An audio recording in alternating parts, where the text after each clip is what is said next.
Hello guys, dobar dan. I just wanted to jump on here really quickly and address the last video I made, which is called Why I Left Belgrade to Live in Nis.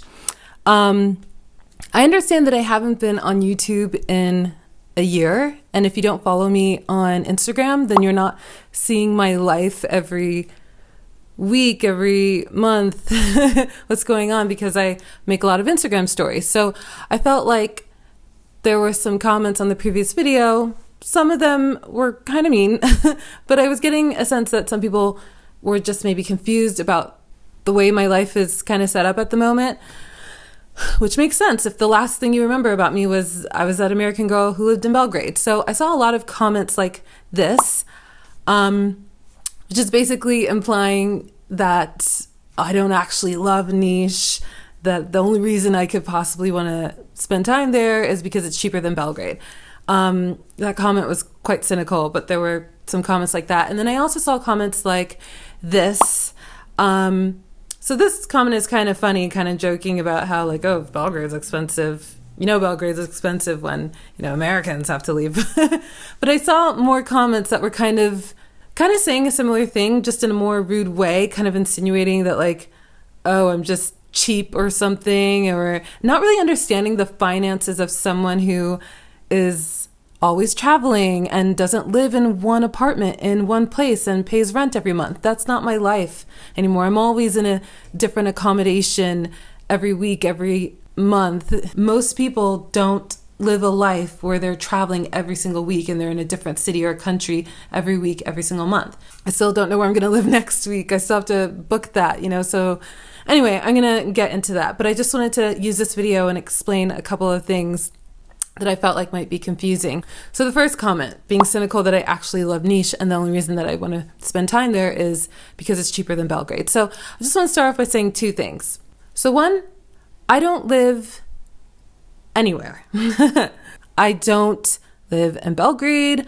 I don't live in Nis. I don't live in the United States. I don't live in Bali. I don't live anywhere. So I explained this in that video, but I'm going to say this again. I know that the title's a little bit misleading, saying why I left Belgrade to live in Nis, but what I meant by that is when I'm in Serbia, I prefer to be in Nis as opposed to Belgrade. Actually, I've been spending more time in Novi Sad as well, so I prefer Nis and Novi Sad at this point to Belgrade. But that means when I'm in Serbia for a month, maybe a month and a half, and then I go traveling somewhere else, I don't love being in Belgrade as much as I used to. I don't hate Belgrade, I just don't love it the same way that I used to. As I said in that video, and I made videos about this last summer, but last year in April of 2021, I got rid of my apartment in Belgrade. I packed a suitcase, brought my guitar, I went down to the Adriatic Sea, and I never looked back, and I've never lived in Belgrade ever since, and I haven't lived in one apartment ever since and paid a monthly rent for an apartment ever since April of 2021. Number two, again, I left Belgrade in April of 2021. This is over a year and a half ago. So this is before the prices in Belgrade went up. This is before the war in Ukraine. This is before Russia's resources that they send to the rest of Europe complicated its relationship with Europe, its relationship with the EU, and affected the rise in prices. This is before Ukrainian citizens left Ukraine. This is before Russian mobilization and more Russians started coming to Serbia and prices went up. This is a year and a half before all of those things. And I don't want to sound like a spoiled, obnoxious American right now, but I left Belgrade to live down by the Adriatic Sea. I lived in Croatia, in Dalmatia, the whole summer last year, in Dubrovnik and Zadar and Makarska. Croatia in the summertime last year is still 2 or 3 times more expensive than Belgrade right now. So when I say that I really love Nis, it doesn't have to do with the money. Nis being cheaper is just an added bonus. I really, really do mean that. I just really wanted to clarify that my love for Nis has nothing to do with it being cheaper than Belgrade. And even as someone who's constantly traveling, a month paying tourist prices in Nis, tourist prices for my accommodation, is more expensive than if I just went back to living in Belgrade and paying a local price for a monthly accommodation. So I wanted to explain why I wanted to elaborate on why I love Nis so much and why I left Belgrade. So the reason I left Belgrade in April of 2021, I had been living in Belgrade for about 4 years, and I just, it was kind of like a relationship that came to an end. Nobody did anything wrong. Nobody cheated. Two people just fell out of love with each other. That's how I feel about Belgrade. And I felt like that was really exacerbated with the pandemic. I felt like in the pandemic, like we all experienced, it was a hard time because we couldn't go anywhere. We couldn't do anything. I felt trapped in this city where it was just building on top of building on top of building. And I was like, if we're going to be in this pandemic for a little bit longer, or in this weird time where we're wearing masks and we can't travel freely and we need vaccines and stuff, like, I miss nature. I want to be able to look out of my apartment and see the sea. I want to be able to leave my apartment and go for a walk and be in the mountains. I want to be able to just hop on a bus or a rental car and in 15 minutes to 20 minutes be in the mountains and go on a hike. And I couldn't do those things in Belgrade. And I just got sick of living in Belgrade, basically. And that's why I went down to the Adriatic Sea, first in Kotor, Montenegro, and then in Croatia. And it was just so nice being able to leave your apartment every single day and be in the mountains, be in the sea. And I was just loving so much, like living in small places like Kotor, like Makarska, and just have instant access to nature. I could just walk outside or go for a run near the water, run up a hill into the base of a mountain. It was just so nice. To be honest, if I could have, I would have lived in Croatia for the whole year last year, but I don't have a visa to live in Croatia. I don't have a visa to live in Serbia. So long story short, I could only stay in Croatia for 90 days. And I also had to go back to Serbia to get like my winter coat from my suitcase that I left at my friend's place. I had friends from London who were coming to Serbia. One of my best friends, actually my best friend in Serbia, was having a baby. This was in August of 2021. Okay, so this is a year ago. So I had to go back to Serbia. And then when I was there, I was in Belgrade. I was in Belgrade for like a week, saw my friend, got some of my stuff. And after a week, I was just like, I can't be here.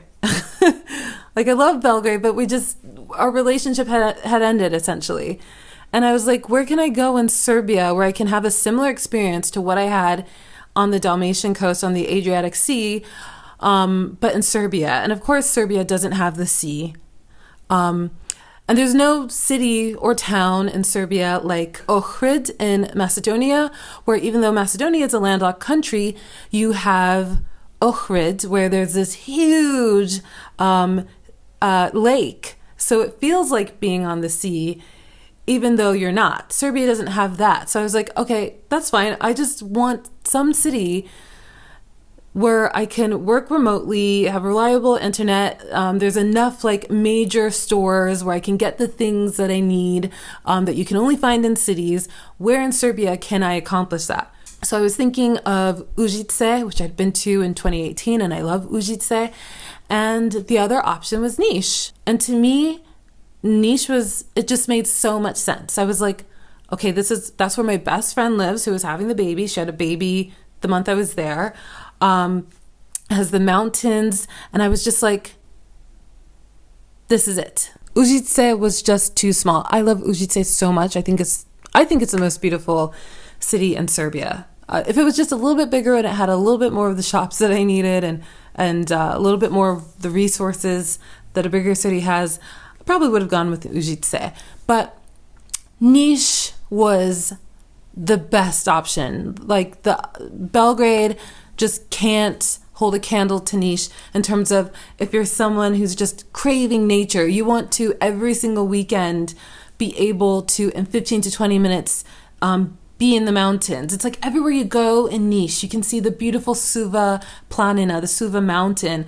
Like no matter where you're standing in the city, you can see that amazing peak, Trem. I think it's one of the top 3 or 4 peaks in Serbia. It's beautiful. It's so easy to bike around and run everywhere, and just everywhere you go, you just see the mountains, and you can be in the mountains so quickly. And so, of course, it's an added bonus that it is cheaper when you're paying tourist prices, if you're someone like me who's traveling all year round, as opposed to the tourist prices that you'd pay in Belgrade. Like, of course, I'm going to rejoice at any moment that I can save money and be in a very, very beautiful place at the same time. And that brings me to the second why can't I pronounce the word frequent? That brings me to the second frequent comment that I was seeing a lot, which is a lot of people like just making rude comments about like me being cheap, or just other comments about like not understanding the finances of someone who's traveling all year round, someone who's paying per week for accommodations on Booking.com and Airbnb. And look, again, I haven't been on YouTube in a year. I understand why some people are confused. Also, most people don't live a life where they're traveling every single week and they're in a different city or country every week, every single month. So I felt like some of the comments were coming from a place of, and this is totally understandable, but like most people work a job and they go to the office, maybe they go to a commercial building, maybe they work in a mall or something, and then they save their money and they go on vacation once a year. Maybe if you have a really cool company that you work for, they let you go on vacation 2 or 3 times a year. And in that time, you know, if you're a budget traveler, you're probably spending anywhere between $15 to $30 on hostels and guest houses and cheaper Airbnbs. If you're more into budget to mid-range hotels, you're probably spending anywhere between $50 to $150 on your hotel. If you're spending luxury, like you really like luxury, then you're probably spending at least $200 or more. And you're doing that for 7 days out of the year, and then you go back home. But for someone like me who's traveling the whole year, who's always in a different destination, who's always showing up to a city or a country, booking a place on Booking.com or Airbnb.com. And so you're not paying the local monthly rent price, you're paying the daily or weekly tourist price to be there. It's a little bit more of a balance with your finances. And so, for example, I just went to London last week. And this is my next video, but me and my friend were spending between $250 to $300 a day some days. It was crazy. That city's insane. And then because I'm traveling the whole year and I'm traveling per week and I'm paying per weekly for accommodations, I can't just go home and then be like, okay, I'm not going to go out for 2 months because I just spent like $1 bajillion in London. It's like, no, you still have to find some place where you can go after you spent $1 million in London. And so that's why it's so helpful when you find a place like Nis that's beautiful, and then you can save money at the same time. And to be completely honest, last summer, you remember when I told you how, you know, the prices of the Adriatic Sea, specifically a place like Dubrovnik, is so expensive. Honestly, last summer, I ran out of money. Like, I almost had no money. I had to ask my mom, so fucking embarrassing. I had to ask my mom to borrow money. And then I told her I would pay her back the next month, which I did. But that sucked. And it was because that was my first time traveling. Like, that was the first time I've ever done this. And in Croatia, you know, I got carried away because it was the UEFA Euros, and you know, Croatia got to the finals of the previous World Cup, so, you know, the Euros were kind of like a party in the streets every day. And it was just so fun. And I was going to all these islands, and, you know, a gin and tonic in Dubrovnik is like $10, which is crazy. It's like $10 to $12. And then a gin and tonic anywhere in Serbia is anywhere between $3 to $4. So it's like you go from spending $12 on 3 gin and tonics when you go out to $30 on gin and tonics every time you go to a bar in Croatia. And long story short, I basically ran out of money. I was really irresponsible. I had no idea what I was doing, and I learned my lesson from that. But long story short is, when you're constantly traveling, when you're constantly paying tourist prices, and you're doing that every single week, you have to be so careful with your money, and you have to do this balance where it's like, okay, I'm going to spend more money in this place because it's more expensive, and then I'm going to kind of retreat to this place where it's a little bit cheaper, and then I'm going to go back to a more expensive place, and then I'm going to spend time in a little bit cheaper place, and that's just how it is. But it's weird when you're traveling the whole year and every week you're in a different accommodation, because it's like you're not on a vacation, but your life is set up where you're paying as if you were, even though you're not on vacation. You're just traveling, but you're not on vacation. So you always have to look for opportunities where you can save money. So long story short, I just kind of wanted to explain that for anyone that maybe didn't understand that about traveling the whole year round, living in different places every week. You know, I don't know where I'm going to live next week. I'm always changing my mind, and I'm always deciding where to go last minute, or I'm always kind of being like, oh, I wanted to go there, but actually let me check out this place. So like, I haven't even paid for where I'm going to live next week. I still have to figure out where I'm going to live next week. So I hope that clarifies things with that as well. And I think that's pretty much it for this video. I just wanted to explain some of those things. I bet someone's going to make fun of my nails as well. You just can't win on YouTube. So I hope that helped clarify things. Anyone who follows me on Instagram, you know, I'm always making Instagram stories from all my travels, so this isn't all news to you. So feel free to follow me on Instagram if you want to keep up with my life more consistently, because I know I've been inconsistent with YouTube, but I'm back on YouTube and I'm here to stay. I finished a lot of the stuff that I was working on that was pulling me away from YouTube. That's all done now, so I'm back and I'm here to stay. So thanks guys for watching this video and watching the other one, and I'll see you in the next video.